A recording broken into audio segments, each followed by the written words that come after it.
নমস্কার, সবাই কেমন আছেন?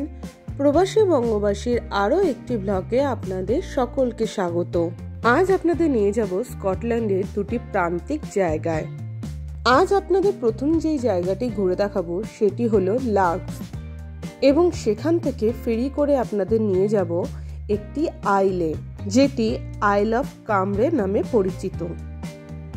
আমরা রওনা দিয়েছি আমাদের গন্তব্য লাগসের উদ্দেশ্যে। লাগস জায়গাটি স্কটল্যান্ডের একদম সমুদ্রের পাড়ে অবস্থিত। এটি গ্লাসগো থেকে প্রায় 50 কিলোমিটার দূরত্বে অবস্থিত। লাগসে পৌঁছাতে হলে আপনাদের হাতে দুটি অপশান আছে। প্রথম অপশানটি হলো আপনারা গ্লাসগো থেকে বা এডিনবরা থেকে গাড়ি ভাড়া করে ড্রাইভ করে লাগসে পৌঁছাতে পারেন।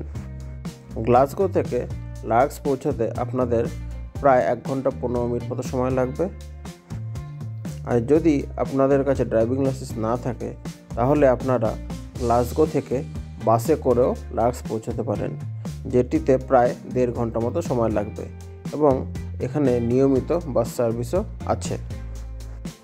বলতে বলতে কিন্তু আমরা লাগস প্রায় পৌঁছে গেছি। চলুন এবার আপনাদের ঘুরে দেখাবো লাগস জায়গাটি কেমন।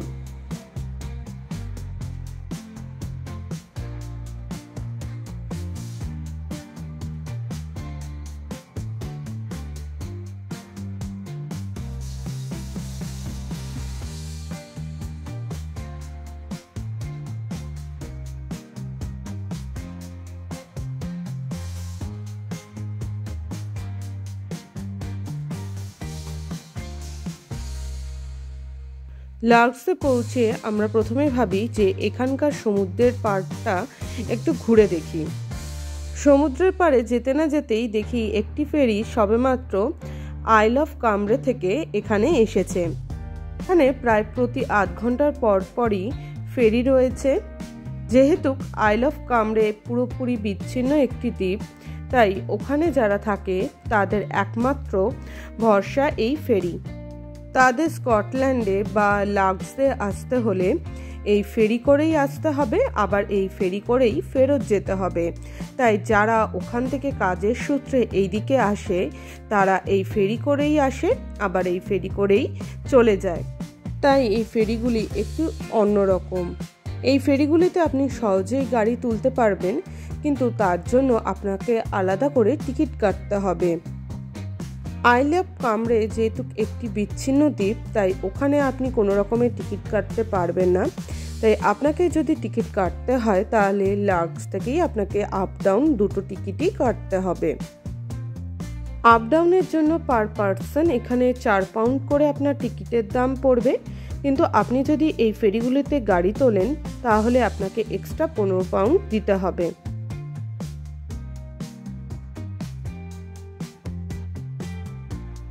লাগসে আসার পেছনে সবচেয়ে বড় কারণ হলো পেট পুজো।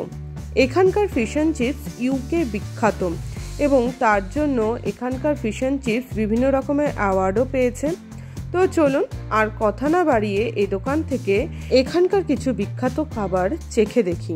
আপনারা এখানে দোকানগুলো থেকে খাবার কিনে এখানে বসে পেট পুজো ও মন পুজো দুটোই করতে পারেন। বলতে বলতে আমাদের খাবার চলে এসেছে। আমরা এখানকার বিখ্যাত ফিশ অ্যান্ড চিপস, তার সাথে নিয়ে নিয়েছিলাম আজকে প্রন ফ্রাই আর স্কুইড রিং।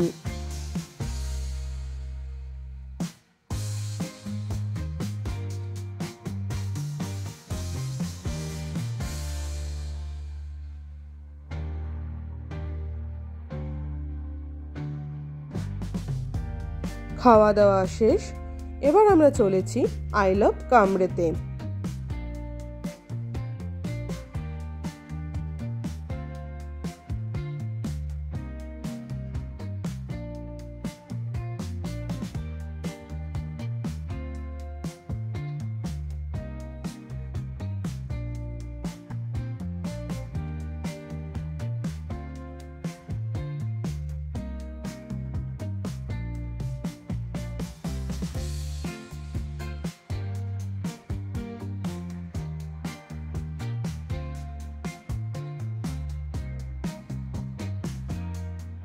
আমরা শিপে গাড়ি তুলে দিয়েছি এবং শিপের দরজাও বন্ধ হয়ে গেছে, তা আপনারা নিশ্চয়ই দেখলেন।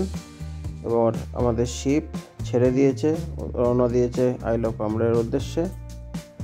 লার্কস থেকে আইল অফ কামরে যেতে 10 থেকে 12 মিনিট সময় লাগে। খুব একটি দূর না, কিন্তু যেহেতু একটি দ্বীপ তাই একমাত্র উপায় হলো এই শিপটি।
সমুদ্রের দৃশ্য উপভোগ করতে করতে আমরা পৌঁছে গেছি আইল অফ কামরেতে।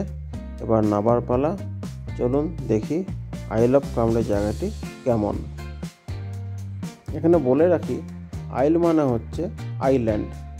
এই স্কটল্যান্ডে প্রায় 760টির মতো আইল্যান্ড আছে, যেগুলি এখানে আইল নামে পরিচিত, এবং এর মধ্যে মাত্র 90টিতেই মানুষ বসবাস করে। বাকি সব আইলগুলো এখনও ফাঁকা পড়ে রয়েছে।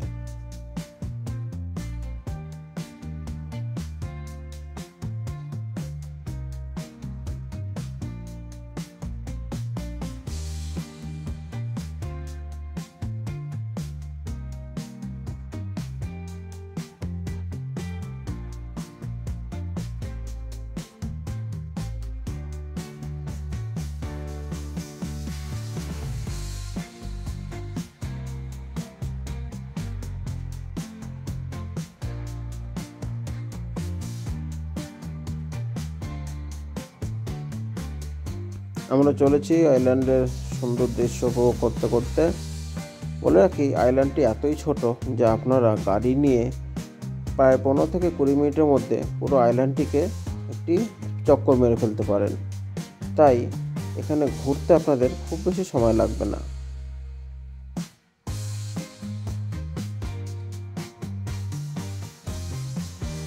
দেখতেই পাচ্ছেন পাথর দিয়ে এখানে একটি সুন্দর রক লায়ন বানানো আছে। এরকমই ছোট ছোট কিছু জিনিস আপনারা এখানে এসে উপভোগ করতে পারেন। আমাদের ইচ্ছে ছিল একবার ঘুরে দেখা যে স্কটল্যান্ডের এই আইলগুলোতে মানুষজন কিভাবে বসবাস করে। তাই আমরা এখানে এসেছিলাম এবং দেখলাম মানুষ কিন্তু এখানে খুব হ্যাপিলি থাকে। তারা শহরের এই গ্যাঞ্জাম থেকে একটু দূরে ফাঁকায় ফাঁকায় থাকতে বেশি পছন্দ করে। এরকমও বহু লোক আছে যারা নাকি রিটায়ারমেন্টের পরে শহর ছেড়ে দিয়ে এসব আইল্যান্ডগুলোতে এসে ঘরবাড়ি কিনে তাদের বাকি জীবনটি কাটিয়ে দেয়।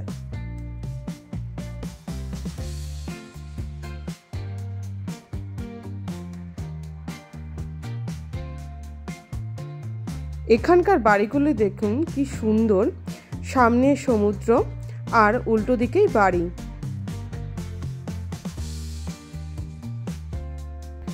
এটি একটি অসাধারণ জায়গা। এখানে না এলে বুঝতেই পারতাম না বিচ্ছিন্ন দ্বীপে মানুষেরা কিভাবে থাকে।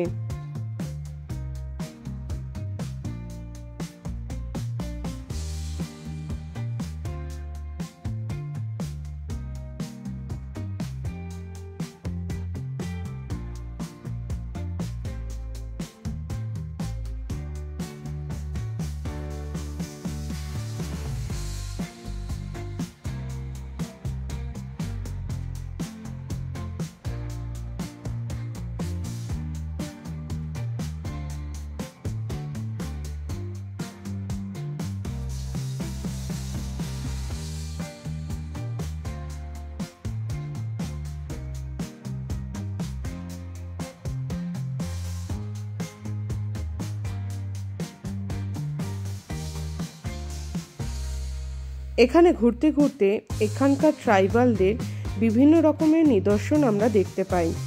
এরা বিভিন্ন রকমের পাথর দিয়ে বিভিন্ন রকমের মূর্তি সৃষ্টি করেছে বা কোনো কোনো পাহাড়ের গায়ে বিভিন্ন রকমের নকশা এঁকে রেখেছে।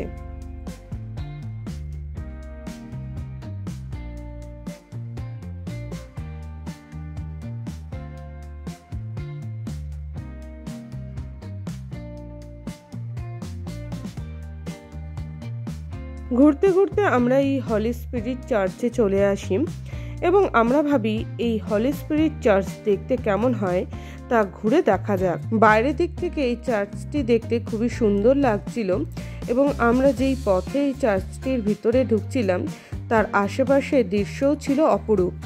বাইরের দিক থেকে যতই আমরা চার্চের ভিতরে ঢুকছিলাম চারিদিকে পরিবেশটা যেন বেশ গা ছমছমে হয়ে উঠছিল। আমরা প্রথমে ভেবেছিলাম যে চারিদিকটা এত খালি বলে আমাদের হয়তো গা ছমছমে করছিল। আমরা ভেবেছিলাম যে যেহেতু এই চার্চটির সাথে একটি কলেজও রয়েছে তাই আমরা চার্চের ভিতরে ঢুকলে অবশ্যই কাউকে না কাউকে দেখতেই পাবো। কিন্তু যখন আমরা এই চার্চটির ভিতরে আসি আমরা দেখি পুরো চার্চটি পুরো শুনশান, কোথাও কোনো লোক নেই। এমনকি আমরা বাইরে থেকে যতটা কলেজটাকে দেখতে পেয়েছিলাম তার মধ্যেও আমরা কোনো লোককে দেখতে পাইনি। আমাদের সাথে এমনটা আগে কখনো হয়নি।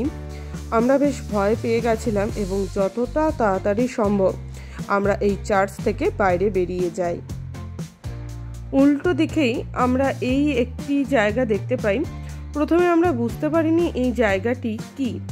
আমরা যখন এই জায়গাটির ভিতরে ঢুকি তখন আমরা বুঝতে পারি এটি একটি হসপিটাল। তাই আমরা সেখানে আর বেশিক্ষণ না থেকে ওখান থেকে বেরিয়ে যাই।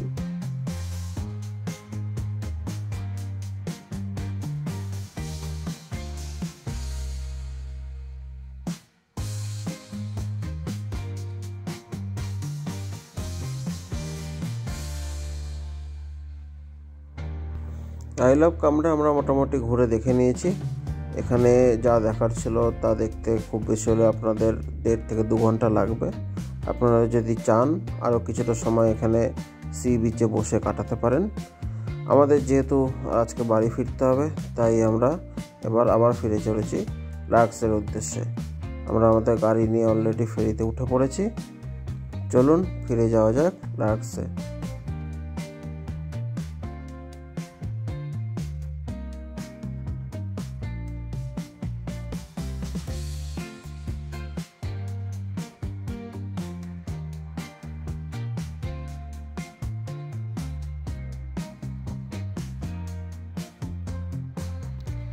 এখানে নেমেই আমরা একটি হ্যান্ডমেড আইসক্রিমের দোকান দেখতে পাই, তাই আর দেরি না করে চটপট ওখান থেকে আইসক্রিম কিনে নিই।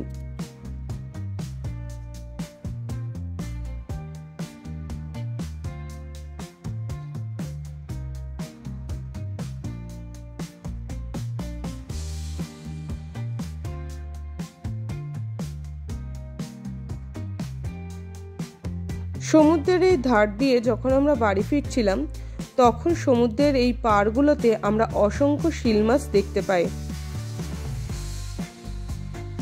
কিন্তু এখানে কোনো পার্কিং না থাকায় আমরা গাড়ি থেকে নামতে পারি না, তাই গাড়িতে চলতে চলতেই একটু ভিডিও আমরা করার চেষ্টা করি, কিন্তু খুব একটা ভালো ভিডিও আমরা করতে পারি না।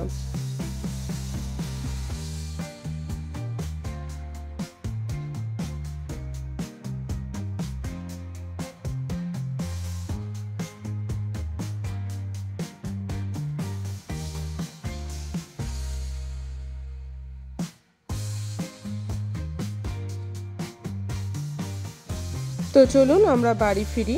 আর আজকে আমাদের এই ভিডিওটি আমরা এখানেই শেষ করছি। আজকে আমাদের এই ভিডিওটি কেমন লাগলো কমেন্টে অবশ্যই জানাবেন। ভালো লাগলে লাইক এবং শেয়ার অবশ্যই করবেন।